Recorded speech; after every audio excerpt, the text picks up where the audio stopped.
اگر ہم قرآن مجید کو سمجھ کر یعنی باترجمہ نہیں پڑھیں گے، اس کے معنی کو سمجھنے کی کوشش نہیں کریں گے،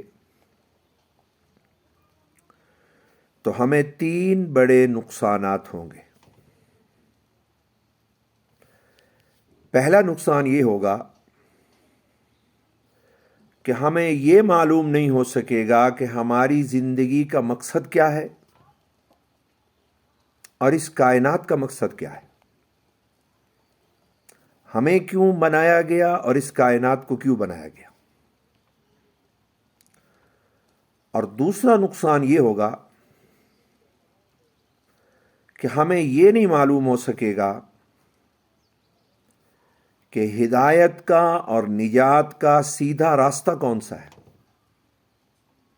کون سے راستے پہ ہم نے چلنا ہے۔ ادھر ادھر کی مشکوک باتیں تو ہمیں معلوم ہو جائیں گی، زمانے کے رسم و رواج اور طریقے تو ہمیں معلوم ہو جائیں گے، لیکن بالکل صحیح راستہ ہدایت کا یہ معلوم نہیں ہو سکے گا۔ مشکوک راستے معلوم ہو جائیں گے، لیکن ہدایت اور نجات کا یقینی راستہ معلوم نہیں ہو سکے گا۔ اور اگر ہم نے قرآن مجید کو سمجھ کر نہ پڑھا، باترجمہ نہ پڑھا، تو ہمیں تیسرا نقصان یہ ہوگا کہ ہمیں یہ معلوم نہیں ہو سکے گا کہ ہماری منزل کیا ہے، ہمارا مستقبل کیا ہے، ہم نے کہاں پہ پہنچنا ہے۔ تو یہ 3 نقصانات اتنے بڑے ہیں جن کا ازالہ نہیں ہو سکتا۔ اسی لیے میں ہر مسلمان کی خدمت میں التماس کرتا ہوں، عرض کرتا ہوں، ریکویسٹ کرتا ہوں کہ آپ اللہ تعالیٰ کے کلام کو سمجھ کر پڑھیں، باترجمہ پڑھیں۔ قرآن کو سمجھنے کے بہت سے لیول ہیں، جیسے ہم انسانوں کے بہت سے لیول ہیں۔ ایک انسان تو وہ ہے کہ جو ایک عالم دین بننا چاہتا ہے اور ایک عالم کے مرتبے پر فائز ہونا چاہتا ہے، تو اس کا لیول مختلف ہے۔ اس کو چاہیے کہ نہ صرف اپنی زبان میں قرآن کا ترجمہ پڑھے، بلکہ عربی زبان میں بھی قرآن کے معانی کو سمجھے، قرآن مجید کی گرامر یعنی صرف و نحو کا بھی علم حاصل کرے، کیونکہ اس کا لیول بہت اونچا ہے۔ دوسرا مسلمان وہ ہے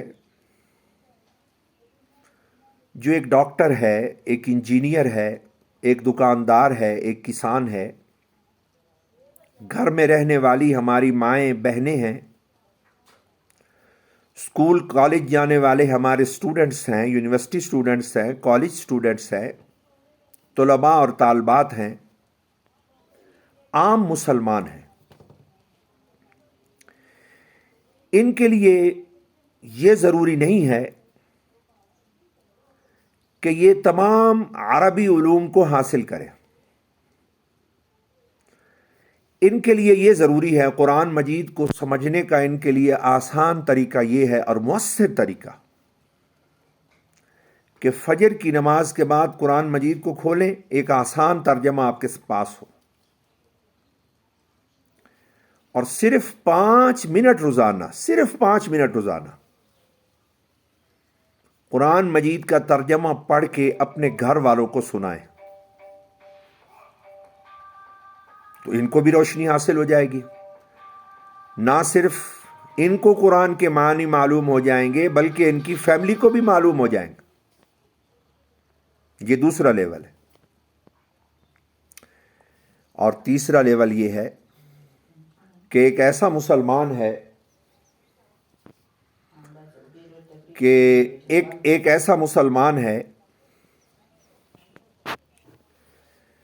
تیسرا لیول یہ ہے کہ ایک ایسا مسلمان ہے کہ وہ اردو زبان بھی پڑھ نہیں سکتا ہے، کہ اس نے ایک آسان ترجمہ قرآن مجید کا حاصل تو کیا، لیکن اب وہ اردو زبان بھی نہیں پڑھ سکتا ہے. تو اس مسلمان کے لیے طریقہ یہ ہے کہ وہ کسی دوسرے مسلمان کو ریکویسٹ کرے.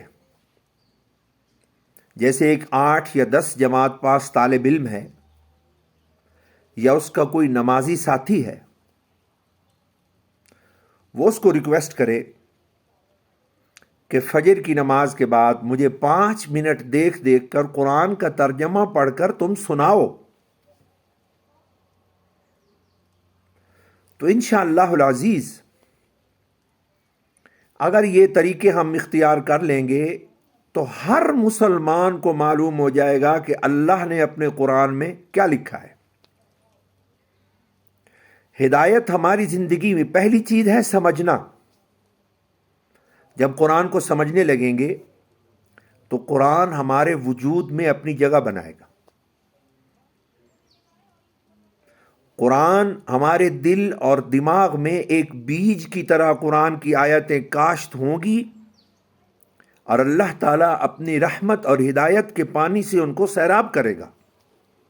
جب سمجھنا شروع کریں گے اللہ تعالیٰ ہدایت کے رستے بھی کھولے گا اور عمل کی صورتیں بھی عطا فرمائے گا.